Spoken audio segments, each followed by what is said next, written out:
자, 우리 말씀 보겠습니다. 오늘 말씀은 누가복음 1장입니다. 누가복음 1장 5절부터 13절까지의 말씀입니다.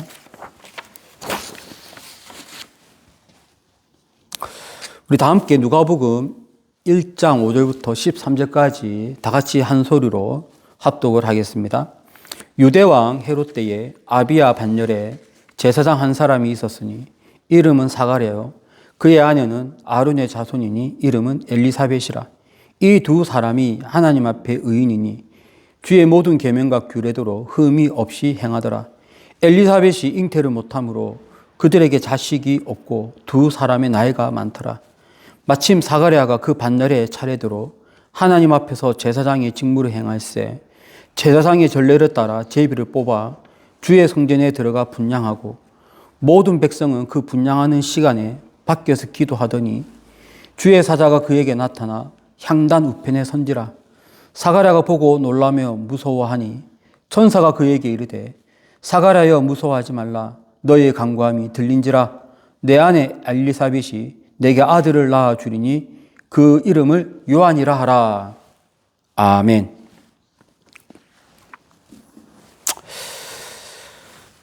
지금 현재 이 말씀을 읽었는데 이 말씀이 있게 된 이 배경이 이때 이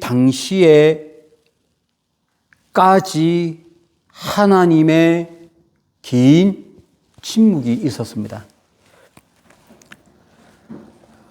바벨론 포로로부터 시작해서 로마가 지금 지배하는 지금 이때까지 유대인들은 큰 고난을 당하였고 계속 그 이전부터 오실이라고 한 메시아, 하나님께서 보내주겠다라고 하는 메시아, 계속 그러한 예언이 있었는데 아직 한 번도 메시아가 올 만한 흔적이 없었습니다. 그런 의미에서 하나님의 긴 침묵이 있었습니다. 그런데 오늘 이 본문에는 드디어 하나님께서 그 침묵을 깨시고 메시아가 이 땅에 올 거라는 것을 이제 본격적으로 알리기 시작했습니다. 먼저 예수님 이전에 세례 요한이 먼저 옴으로써 메시아 오시기를 예비를 하게 되죠. 오늘 이 말씀을 통해서는 하나님께서는 이러한 메시아가 오실 길을 위해서 어떠한 사람을 들어서 사용했는지, 그리고 그걸 통해서 오늘날 우리는 어떠한 신앙의 다짐을 해야 할 것인지 오늘 말씀을 통해서 함께 은혜를 나누겠습니다. 오늘 이 말씀에 보면은 하나님은 의인을 통해서 이 일을 행하신다는 것을 알 수가 있습니다. 다 함께 1장 6절입니다. 1장 6절을 합독을 하겠습니다. 이 두 사람이 하나님 앞에 의인이니 주의 모든 계명과 규례대로 흠이 없이 행하더라. 지금 이 시대적 상황은 헤롯이 통치를 하고 있는 때입니다. 1장 5절에 보면 유대왕 헤롯 때라고 되어 있습니다. 유대왕 헤롯이 통치한다고 해서 유대가 독립국가로 자주적으로 군사력도 자주적으로 그랬던 때는 아니고 로마의 식민지 안에서 헤롯이 왕으로 유대 땅을 통치를 했죠.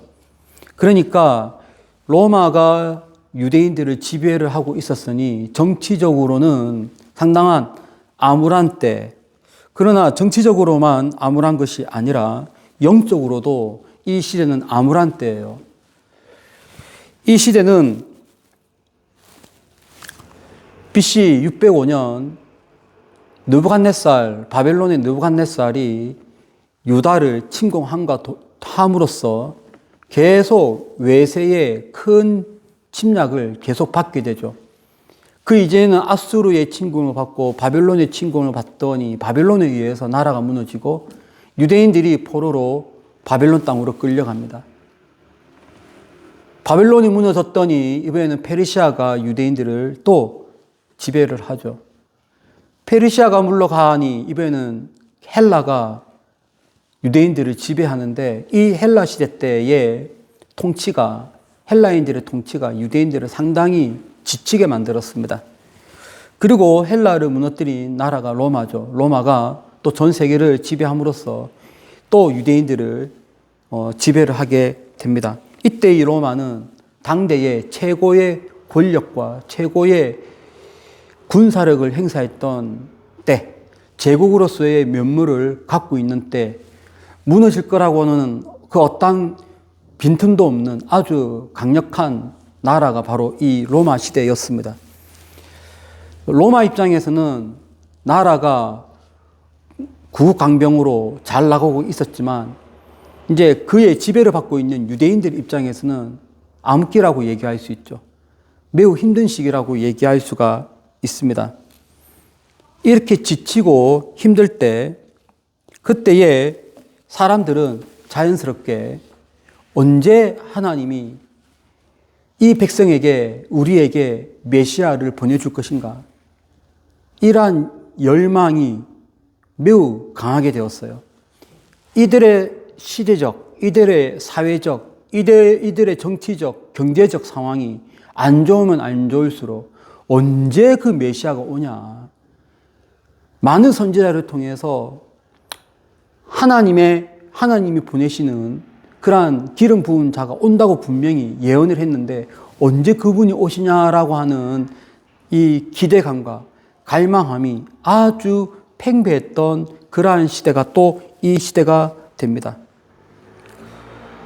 근데 아무리 기대를 하고 아무리 바라보고 아무리 갈망을 해도 메시아가 올 기미가 전혀 보이지 않았어요. 그런데 오늘 누가복음에 보면은 그 암울한 때에 길고 긴 그러한 암흑 시대를 지나서 드디어 하나님께서는 메시아를 보내기 위해서 이제 움직이기 시작했습니다. 그러면서 그 누가복음서에 따르면 그 첫 쓰임받는 도구가 바로 사가랴였습니다. 이 사가랴는 이제 메시아가 오실 길을 예비하기 위해서 이 땅에 올 세례요한의 아버지가 됩니다. 하나님은 사가랴의 어떤 면모를 보고 사가랴가 어떤 사람이길래 그를 메시아가 오는 그 길에 이 직접적으로 행사할 이 사람을 뽑았을까? 그것이 바로 6절에 나와 있습니다. 하나님이 사가랴를 뽑은 이유, 사가랴가 메시아 오실 길을 위해서 쓰임받게 된 결정적인 이유가 1장 6절에 있는데 이렇게 쓰여져 있습니다. 1장 6절은 두 사람이 하나님 앞에 의인이다. 이때 말하고 있는 이 두 사람은 사가랴하고 엘리사벳을 두고 하는 말입니다. 이 부부가 하나님 앞에 의인이라고 합니다. 이때 이 의인이라고 하는 이 말은 도덕적으로 뛰어나고 윤리적으로 뛰어났다는 말이 아니에요. 이것은 가장 기본적인 전제입니다. 그가 의인이다라고 할 때는 하나님이 성경에 기록하신 많은 윤리적인 것, 도덕적인 것은 물론이고 여기에서 말하고 있는 의인은 그것보다 더 중요한 개념은 하나님과의 관계가 너무 좋았다는 거죠. 그것을 두고 뭐라고 부르냐면 의인이다라고 이야기하는 것입니다. 하나님과의 나와의 관계가 좋았다. 얼마든지 말씀은 잘 지켜 행하면서 관계는 안 좋을 수가 있어요. 내 마음에 하나님이 인정하지 아니하고 내 마음에 하나님에 대한 불신이 있는 상태에서 얼마든지 11조도 행하고 예배도 행하고 드리고 기도 생활하고 할 수 있거든요. 그런데 지금 여기서는 그런 것을 말하는 것이 아니라 정말로 하나님과의 이 사가랴, 하나님과의 엘리사벳의 관계가 좋았다는 것을 의인이라는 말로 여기서는 소개를 하고 있습니다. 거기다가 뭐라고 되어 있냐면 하나님과의 관계가 너무 좋았는데 그들이 주의 모든 계명과 규례대로 흠이 없이 행하였다. 하나님과의 관계가 없이도 하나님 말씀을 잘 지킬 수가 있어요. 십계명 말씀 잘 지킬 수가 있고요. 하라 법, 하지 마라 법 다 행할 수가 있고요. 십계명에 꼼꼼하게 다 지킬 수도 있어요. 그러나 그것은 어디까지나 하나님 없이 그러한 것들을 지키는 것을 뭐라고 부르냐면 종교생활이라고 이야기합니다. 그러나 이들은 종교생활의 범위를 넘어서 하나님을 진짜로 믿었죠. 하나님을 신뢰했죠. 하나님과의 관계가 너무 좋았죠. 그러면 자연스럽게 무엇으로 나타나냐면 하나님 말씀을 잘 지켜 행하는 것으로 나타나는 거예요. 지금 여기서 말하는 것은 그것을 두고 하는 말입니다. 하나님과의 관계가 너무 좋았는데 그들이 겉으로 보기에 정말로 하나님과의 관계가 너무 좋았기 때문에 하나님이 주신 모든 계명과 규례를 흠이 없이 잘 행했던 사람이라고 말하고 있습니다. 여러분, 우리가 이것을 알아야 돼요. 어떤 사람을 하나님은 사용하시는가? 하나님은 어떤 사람을 좋아하시는가? 하나님이 어떤 일을 행하실 때 어떤 사람을 선택하시는가 할 때 도덕적으로 깨끗한 사람, 윤리적으로 깨끗한 사람, 당연히 그럴 수 있고요.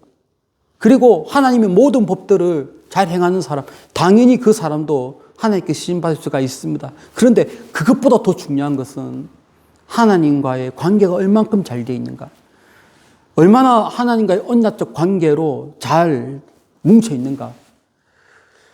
어떠한 어려움이 있더라도 그냥 하나님만 바라보는 사람인가, 하나님을 신실하게 잘 믿고 있는가, 찬양하고 있는가, 내 마음속에서 하나님을 지우는 일이 없는가. 그러한 관계가 있고 나서 말씀을 잘 지켜 행하고 또 윤리적으로 도덕적으로 깨끗한 사람일 때 하나님은 그 사람을 사용하신다는 것을 우리는 알아야 합니다. 여기에서 이들이 얼마나 하나님께 신실했는지를 7절에 보면 알 수가 있습니다. 이 7절에는 어떤 내용이 있냐면 그들이 갖고 있었던, 개인적으로 갖고 있었던 아픔을 소개를 하고 있습니다. 우리 다 함께 7절 말씀을 합독을 하겠습니다. 엘리사벳이 잉태를 못함으로 그들에게 자식이 없고 두 사람의 나이가 많더라. 자, 이것은 뭘 말하고 있냐면 그들이 아직 자식이 없었대요. 엘리사벳이 잉태를 못했기 때문에 자식이 없었대요. 근데 아무리 노력을 해도 1년, 2년 세월이 다 가더니 이미 이제 그 두 사람의 나이가 많아지게 되었습니다. 지금 이들이 하나님 말씀을 잘 믿고 하나님을 잘 따르고 하나님을 잘 믿고 있는데, 분명히 잘 믿고 있는데 그들의 부부 이 가정을 딱 열어봤더니 흠이 있는 거예요. 이 시대 때는 더더욱 자식이 있고 없고의 차이가 큰데 이 시대 때에 자식이 없었던 것이에요. 어떻게 보면 이 가정에 고난이라고 얘기할 수 있고 환난이라고도 얘기할 수가 있죠. 이러한 어려움이 있음에도 불구하고 그들은 여전히 하나님을 잘 믿고 하나님을 신실하게 믿었다는 것을 여기서는 강조를 하고 있습니다. 보통 우리가 하나님을 잘 믿다가 하나님에게서 좀 멀어지는 경우는 어떠한 경우냐면 거의 대부분이 이런 경우예요. 나에게 어려움이 왔을 때, 나에게 심한 환난이 왔을 때 이렇게 반문합니다. 나는 이렇게 신앙생활 잘했는데, 나는 이렇게 하나님을 잘 믿었는데, 나는 주일 성수 잘했는데, 나는 교회 봉사 잘했는데 왜 나에게 이러한 고난을 주십니까? 왜 나에게 이런 환난을 주십니까? 하면서 방학에 들어가거든요. 그렇게 열심히 했던 사람이 자기가 당한 어려움 때문에 하나님을 잠깐 내려놓습니다. 그리고는 방황의 길을 가게 되죠. 이것이 거의 대부분이 예수 잘 믿다가 잘 안 믿는 케이스를 열어보면 다 고난이 때문에 하나님께 반문을 하고 회의감을 가지고 신앙을 떠난단 말이에요. 지금 이들도 그런 상황입니다. 분명히 하나님을 잘 믿었어요. 그러면 잘 믿은 만큼 뭐가 나와야죠. 하나님께 기도 많이 했어요. 기도 많이 한 만큼 기도 다 잘 받으면 지금 이미 아이가 있고 아이가 장성한 그런 모습이 있어야죠. 그런데 그들에게는 자식이 없고 이미 그들의 나이도 많았고 이 자식이 없는 그 고통의 세월을 오랜 세월 갔다는 말이에요. 그럼에도 불구하고 다른 사람 같으면 신앙을 떠날 만한 일임에도 불구하고 이들은 여전히 하나님 앞에 의인이고 하나님이 주신 모든 계명과 규례를 흠이 없이 잘 행했던 모습을 그대로 유지하고 있었습니다. 그래서 하나님은 이들 부부를 선택하신 거예요. 사가랴를 선택하신 거예요. 메시아 오시기를 위해서 내가 이제 움직이기 시작했는데 그 움직이는 그 첫 걸음에 첫 단추를 너가 한번 끼워봐 해서 사가랴를 선택하신 겁니다. 이제 우리는 어떻게 신앙생활을 하는 것이 좋을까? 우리는 어떠한 마음으로 신앙생활을 하는 것이 좋을까? 하나님을 믿어야 됩니다. 하나님을 신실하게 믿어야 되고요. 우리가 놓으면 안 돼요. 신앙을 놓으면 안 됩니다. 심지어는 열악한 환경이 오래 지속된다 할지라도 고난이라고 할 수 있는 그것이 정말로 오래되고 계속 오래된다 할지라도 하나님 앞에 의인이고 하나님이 주신 그 계명을 흠이 없이 잘 행하는 모습을 가질 때 하나님은 그 사람을 사용하실 줄로 믿습니다. 그러니 여러분 하나님 앞에 의인 되시고 흠이 없이 주께서 주신 말씀을 잘 행할 수 있는 그러한 여러분 되시기를 진심으로 축복을 드립니다. 또 오늘 말씀에 보면 하나님은 어떤 사람을 사용하실까?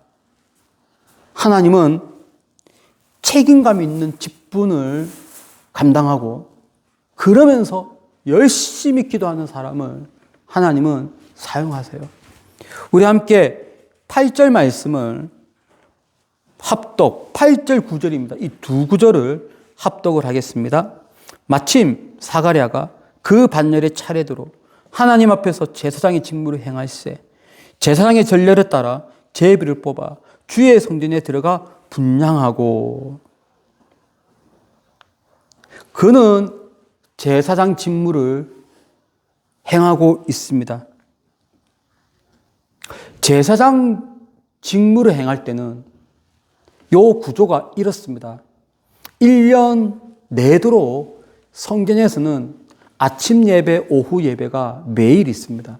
이것을 성경에서는 상번제라고 표현하죠. 상번제가 아침에도 있고 오후에도 있습니다. 여기에 이 상번제 예배를 위해서 어떠한 제사장 제도가 마련되었는데 그것은 전국에 있는 모든 제사장을 24개로 나누는 거예요. 24개로 나누어서 한 그룹마다 일주일씩 올라와서 봉사하고 그 다음 조가 올라오면 교체해서 내려가고 그래서 24개의 제사장이 일주일에 한 번씩 올라와서 이 상번제를 섬기는 거예요. 예배를 섬길 때 많은 것들이 있습니다. 제물을 도사를 하고 그 다음에 각을 뜨고 번제단에 올리고 또 분향단에 기도하고 이러한 많은 순서들을 이 제사장들이 투입되어서 이 상번제 예배를 섬기는 거예요. 그리고 일주일 딱 지나면 또 다른 제사장 그룹이 올라와서 섬깁니다. 이 24개의 반차, 24개의 반열이 그렇게 봉사를 하면 한 바퀴 돌면은 또 다시 처음부터 반열대로 올라와서 섬기는 거예요.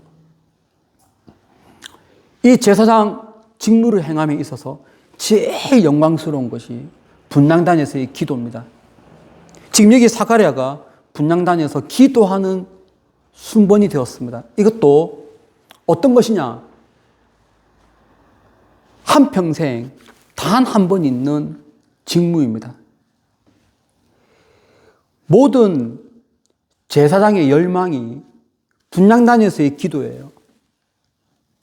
제사장은 지성소 안으로 들어갈 수가 없고 휘장을 열어서 들어갈 수 없으니 그 휘장에서 제일 가까운 직무가 분향단에서의 기도입니다.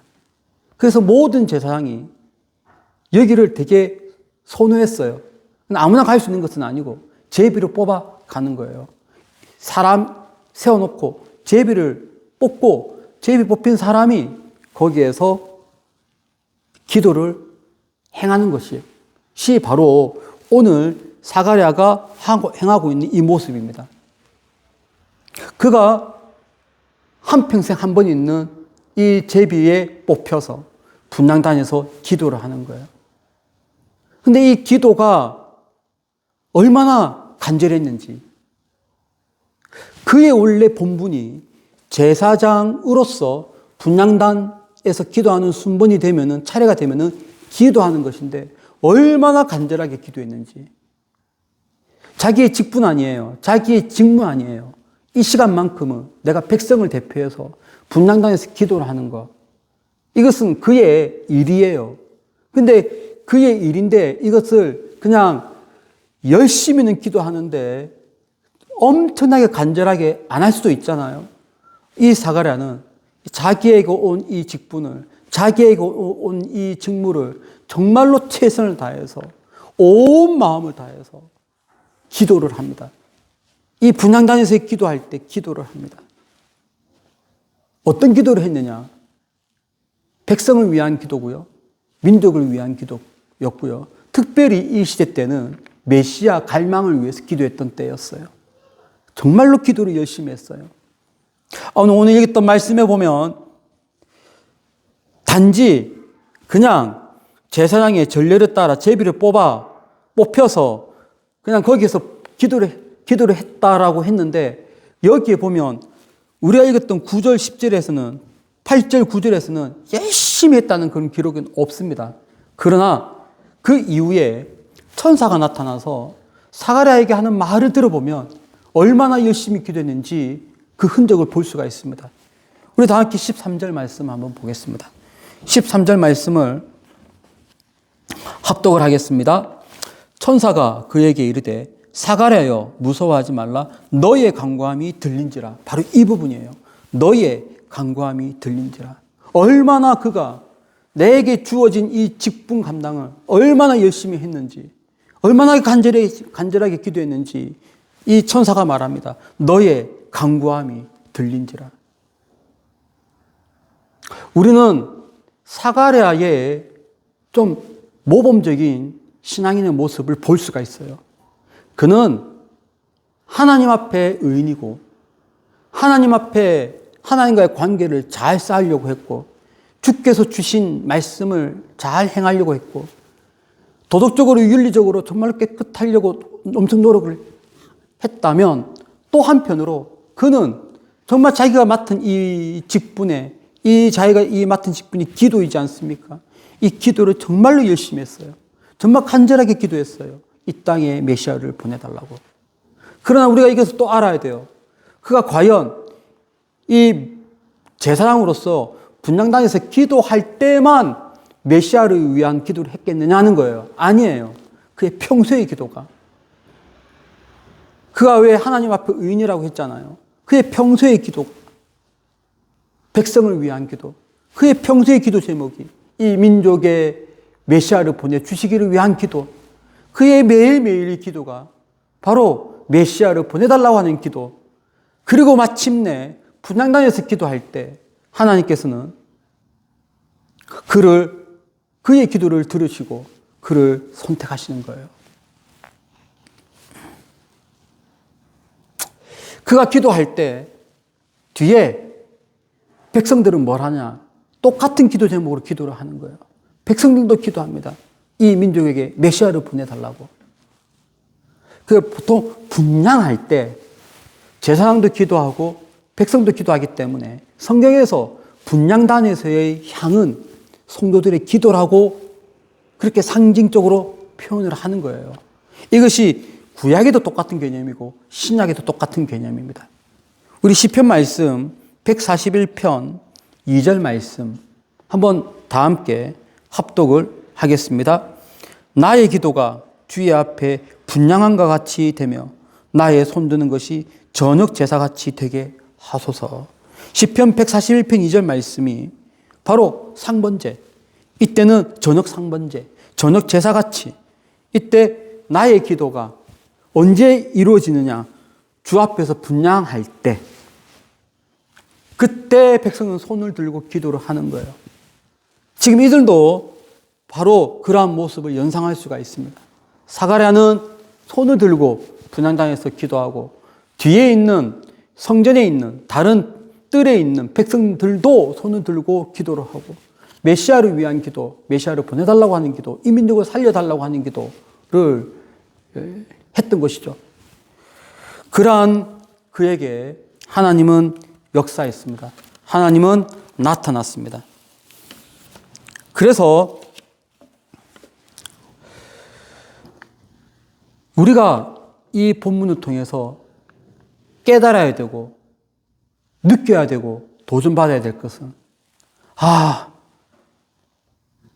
정말로 평소에 하나님 앞에 의인으로서 정말 이 예수의 피를 의지하고 예수의 보혈을 의지하고 매일매일 하나님께 나아가는 그러한 모습에 항상 기도하는, 간절하게 기도하는 그런 모습을 우리는 도전을 받아야 하는 것입니다. 이때는 상번제 때라는 것을 기억을 하셔야 돼요. 매일 드리는 예배 때 하나님은 역사하셨습니다. 우리의 기도가, 우리의 신앙생활이 이러한 신앙생활이 되면 좋겠습니다.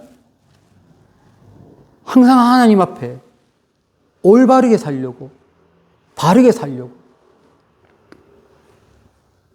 하나님이 개입하세요. 그러면 하나님이 간섭하세요. 그런 사람에게 하나님은 임재하십니다. 이 사가랴에게는 매일 이렇게 기도했더니 하나님이 임재했는데 이렇게 역사했습니다. 이번 상번제 분향단에서 기도하는 직무도 다른 사람이 뽑힐 수가 있었는데 오늘 이날만큼은 사가랴를 뽑히게 한 것이죠. 하나님의 관여하심이고 하나님의 간섭하심이고 하나님의 역사입니다. 그렇게 해서 그가 분향할 때 평소에 그의 기도를 잘하는 하나님이 그에게 나타나서 계시를 주었습니다. 이러한 모습이 우리들에게도 있어야 할 줄로 믿습니다. 우리들도 하나님, 나의 삶에 개입하여 주십시오. 간섭하여 주십시오. 함께하여 주십시오. 그럴 때 하나님은 더더욱 나에게 역사할 줄로 믿습니다. 그 다음 오늘 이 말씀을 통해서 우리가 깨닫는 바가 사람의 연약함 중에서도 하나님의 뜻은 반드시 이루어진다는 것을 알 수가 있습니다.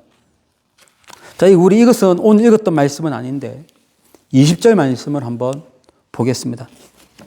20절 말씀 다 함께 합독을 하겠습니다. 보라, 이 일이 되는 날까지 너가 말 못하는 자가 되어 능히 말을 못하리니 이는 너가 내 말을 믿지 아니함이거니와 때가 이르면 내 말이 이루어지리라 하더라. 사가랴가 하나님을 너무 잘 믿고 하나님과의 관계가 너무 좋았음에도 불구하고 막상 천사가 나타나서 계시를 줬더니 두려워하였고 그의 말을 그는 믿지 못했어요. 아니, 저는 충분히 이해가 됩니다. 평소에 가브리엘 천사가 나타나서 늘 대화하듯이 계시를 줬으면 지금 이때 이 상황도 그냥 자연스럽게 받아들일 텐데 항상 기도를 열심히 했지 가브리엘 천사가 나타나서 계시를 주고는 한 적이 없거든요. 처음 있는 일이에요. 더더군다나 분향단에서 기도를 행할 때 천사가 나타나서 뭔가를 말을 던집니다. 이게 순간적으로 두려운 거죠. 그 두려움 속에 아들이 있을 거라고 하는 그 말에 이미 우리는 나이가 많은데 어떻게 이런 일이? 순간적으로 그는 믿지를 못했어요. 즉 사가랴의 연약함입니다. 그러나 하나님은 그러한 연약함 중에서도 하나님의 뜻은 반드시 이루어지는 거예요. 마치 뭐와 같냐면 모세의 연약함이 있었어요. 모세가 하나님께 선택받았잖아요. 하나님 한번 모세를 지목해서 내가 모세를 통해서 이집트에 있는 이스라엘 백성 이끌어내리라 하나님의 구원 계획인데 한번 모세를 지목했는데 모세의 연약함이 보입니다. 아들을 할례를 받게끔 하지 않았어요. 그러나 하나님의 뜻은 관철되는 거예요. 아들들에게 할례를 행함으로써 하나님의 뜻은 이루어지게 만들었어요. 기드온 보세요. 기드온이 어떤 사람입니까? 자기 동네에 있는, 자기 도시에 있는 바알 신상을 깨트린 사람 아닙니까? 얼마나 담대합니까? 그런데 막상 하나님의 계시가 임했을 때 연약함이 있습니다. 그 말씀을 100% 신뢰하지 못하고 자꾸 하나님께 또 반문하고 또 확인하고 이것은 기드온의 연약함이죠. 그럼에도 불구하고 하나님은 끝까지 기드온을 통해서 미디안의 손에서 이스라엘 백성을 구원해냈습니다. 사가랴의 연약함이 있습니다. 하나님은 그의 직분 감당, 책임감 있는 직분 감당, 하나님 앞에 의인, 말씀 잘 지키려고 행하려고 하는 부단한 노력, 이것을 보시고 하나님은 그를 선택했습니다. 그런데 연약함이 있는 거예요. 그럼에도 불구하고 하나님은 하나님이 일을 진행하십니다. 아이가 나올 때까지 말을 못하게 함으로써 하나님은 하나님의 일을 진행하는 것을 볼 수가 있습니다. 하나님은 이러한 역사가 저와 여러분에게도 동일하게 일어날 줄로 저는 기대합니다. 하나님은 우리를 선택하셔야 돼요. 하나님은 나를 선택하셔야 돼요. 그러나 믿음이 100% 좋나요? 정말 하나님께 신실하고 정말 예수 안에서 정말 은혜로 살려고 부단히 애를 씀에도 불구하고 우리 안에는 연약함이 있습니다. 그러나 하나님은 나를 통해서 끝까지 하나님의 일을 관찰하실 줄로 우리는 기대하고 소망하고 믿습니다. 여러분의 믿음 생활이 이런 믿음 생활 되기를 축복합니다. 여러분의 직분 감당이 이렇게 책임감 있는 직분 감당 되기를 축복합니다. 그리하여 하나님이 쓰임받는 도구, 하나님이 언젠가 큰 일을 행할 때 나를 통해서 행하시는 그러한 은혜가 있기를 예수 이름으로 축원합니다. 기도하겠습니다. 은혜가 풍성하신 하나님 아버지 감사합니다. 우리 안에 하나님 정말 잘 믿고 하나님과의 관계가 바로 서 있는 그러한 신실한 신령한 열망으로 가득 차게 하여 주옵소서. 예수님의 거룩하신 이름으로 기도드립니다. 아멘.